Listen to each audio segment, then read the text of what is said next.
అధ్యాయంలో జరిగిన సన్నివేశం.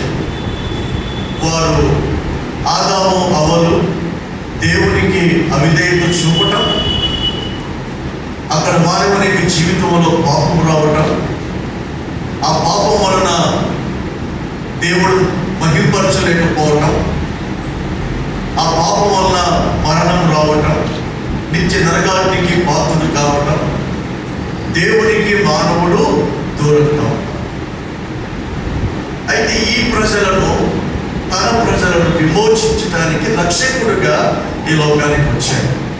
ఆ సిలువలో బలియాగమయ్యాడు, మరణించాడు, సమాధి చేయబడ్డాడు, 3వ దినమున తిరిగి లేచాడు. ఆయన మరలా రాబోతున్నాడు. ఇదంతా మనం వెలిగిన వారు. అయితే నశించిపోయే ప్రజల గురించి మనకు దేవుడు ఆజ్ఞాపిస్తున్న ఆజ్ఞ ఈ భాగం. మత్తయి సువార్త 28వ అధ్యాయం 19, 20. ఏమంటున్నాడు చూడండి. కాబట్టి ఏమంటాడు? మీరు వెళ్ళి సమస్త జనులను శిష్యులుగా చేయండి. మీరు వెళ్ళండి, సువార్తను ప్రకటించండి. ఎవరైతే యేసు ప్రభువుని విశ్వసిస్తారో వాళ్ళు ఏం చేయాలి? శిష్యులుగా చేస్తూ వాటిని ఏం చేయాలి?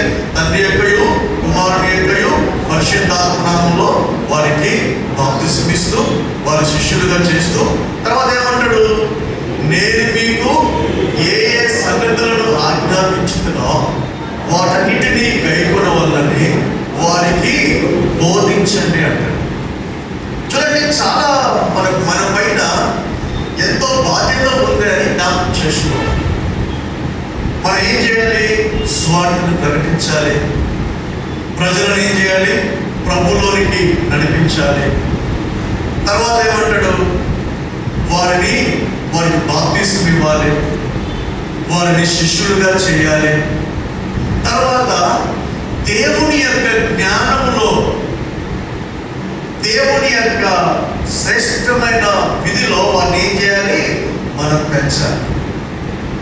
చాలాసార్లు మనకున్న ఆలోచన ఏంటంటే, ఈ బాధ్యత అంతా కూడా పాస్టర్ గారు చూసుకుంటారు అని చెప్తుంటారు. కానీ ఈ భాగము కాపరికి రాయబడదు. ఎవరైతే ఆయనని విశ్వసించారో, ఎవరైతే ఆ ప్రభువుని రక్షకుడుగా అంగీకరించారో వారికి అందరికీ ఈ ప్రధానమైన ఆజ్ఞ యేసు ప్రభువు ఇచ్చాడు. సువార్తను ప్రకటించడం కేవలము ఆ యొక్క పాస్టర్ గారిదే కాదు. ఎవరైతే ప్రభువుని అంగీకరిస్తారో వారందరికీ కూడా ఇది జరిగించవలసిన విధి అని జ్ఞాపకం చేసుకోవాలి. అందుకే గత